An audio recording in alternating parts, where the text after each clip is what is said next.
Good afternoon, friends. This is time for a bit of a trade review and what we did on Friday and how we used methods that I had spoken of in the previous video. So basically, let's start with the S&P 500 daily chart. Friday, it was down earlier, but towards the close, it really picked up and this last uh, 5 minute kind of bar towards the close. I don't know if these are genuine, but overall, we went down and we recovered from the lows.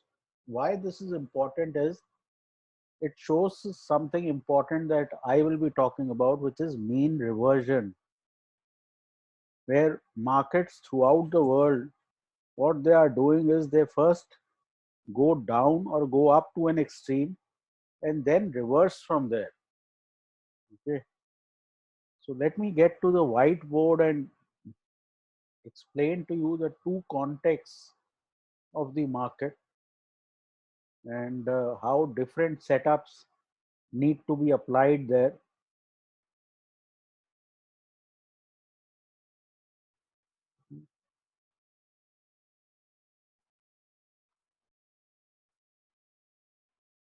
The two contexts of the market are a trending context.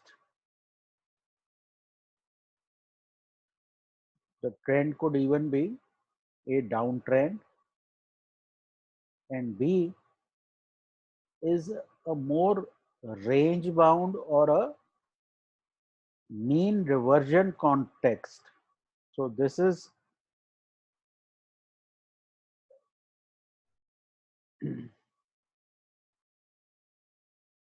trending,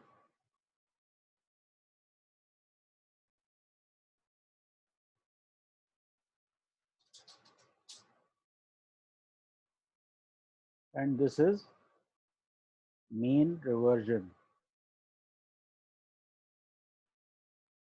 which is broadly sideways, but it can be sideways to up or sideways to down. Now, in this context, what happens is that you have an intraday action where you close at the highs.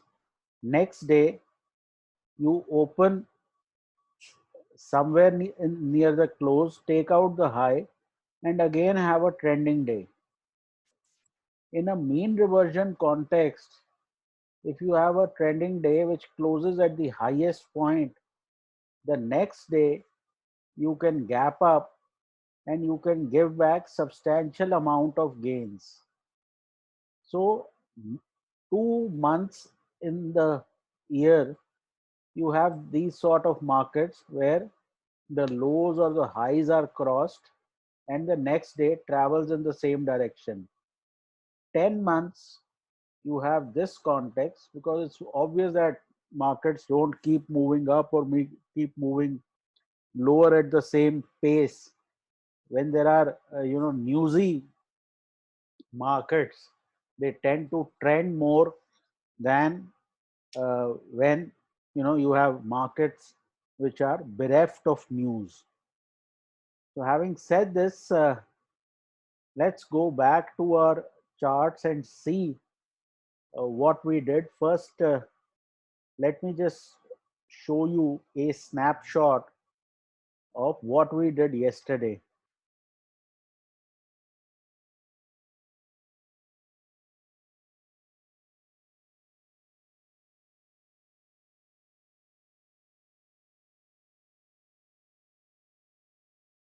So this is yesterday's screen, and you can see we first bought we had the 35,000 call from day before. Yesterday we bought 35,300 put, and in both cases made money and then carried home 15,800 call. So how did we get here?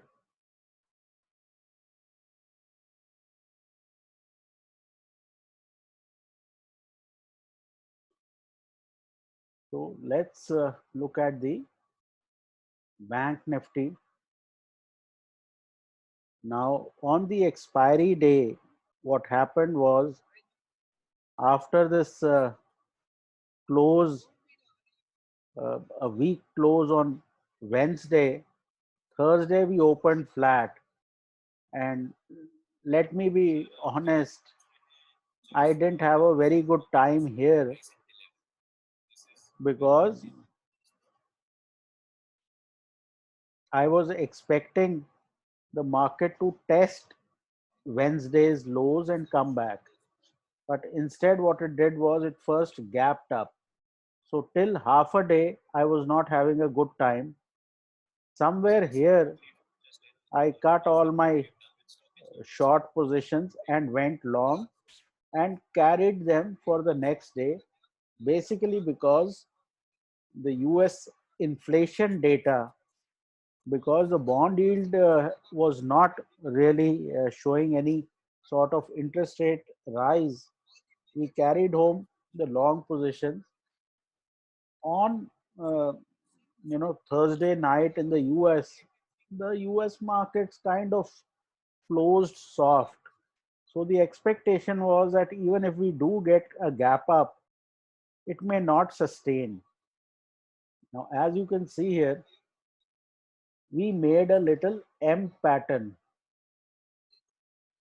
Let me just clean this chart. You can see this M pattern on the 5-minute chart of Bank Nifty. So as soon as I saw this M pattern, I was out of my long and I took short positions on the Bank Nifty, which was looking weak to me even on Thursday. So we took these short positions and immediately the Bank Nifty started to collapse. It dithered a bit, but below the close of previous session where people tend to have their stops, it just collapsed and we made a decent profit. So we made money on the position we had carried.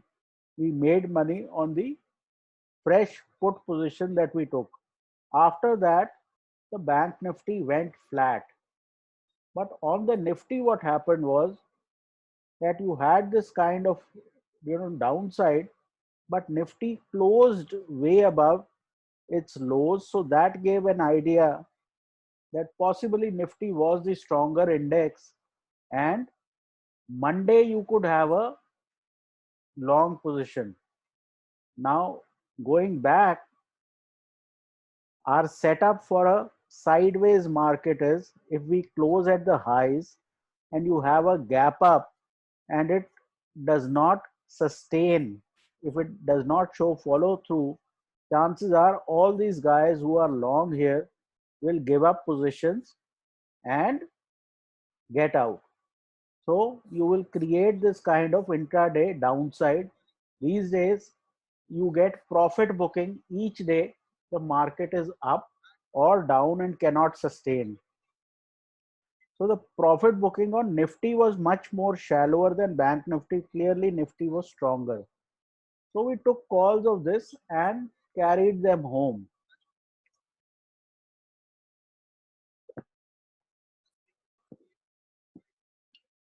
Now, what is the context here?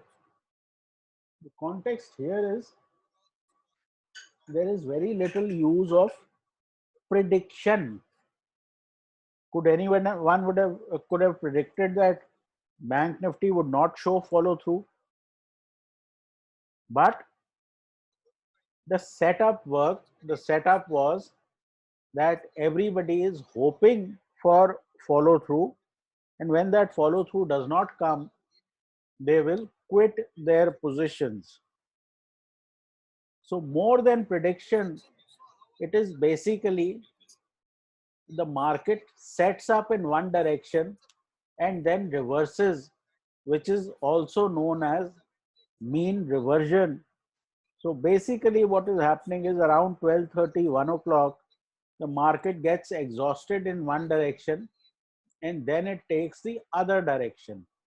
The reason I think why this is happening is because all those margin players are out.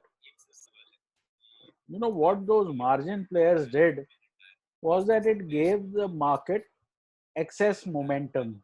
Because of that extra momentum, the algos got triggered, and that further hit stop losses of people. And momentum begets momentum, and with that sort of participation missing, the market is often reverting back to the mean rather than showing big follow through or big trending days.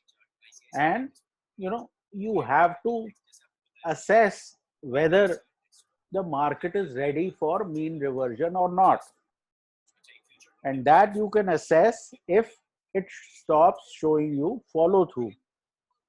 That follow through may be missing intraday when you get overextended and you are beyond S2, or it could be on a day on day basis where it closes at the low, gaps down, and does not show follow through. So this is the broad idea of making money in these kinds of market. If you just take one view and sit on it, chances are you will not be able to do as well, because a lot of the time the markets are very range bound. So on an index basis, you have to make sure that things are overextended before you act. For Monday, I think the Nifty should continue on its upside, and sooner or later we will get towards 15,950, 16,000. And for that reason, what we've done is we have the June monthly call, which is hardly for 150 points. And that is what has benefited us, that the option prices have come down so much.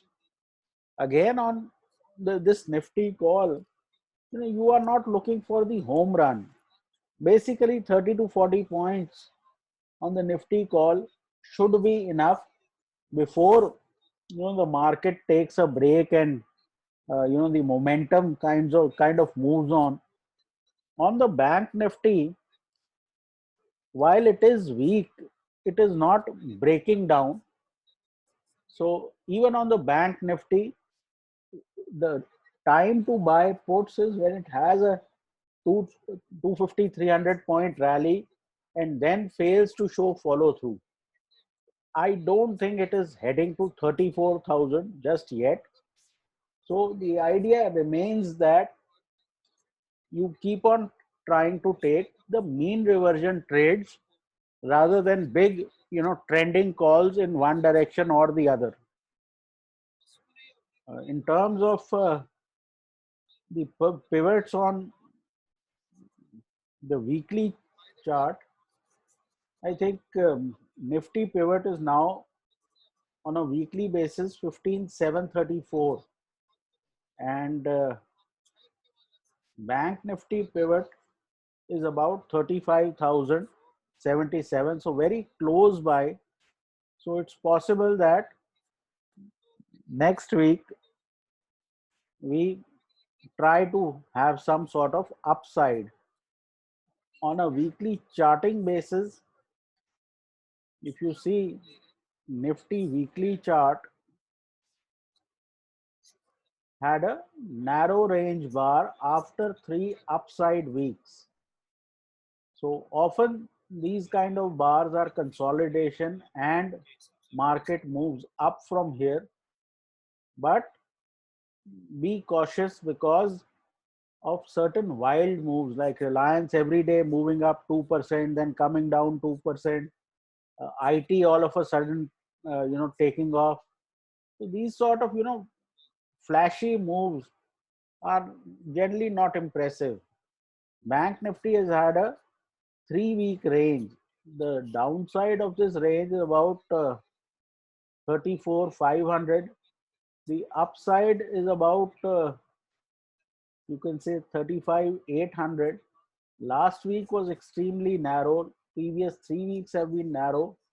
So some kind of big move should be expected, but I am happier trying to do my mean reversion trades.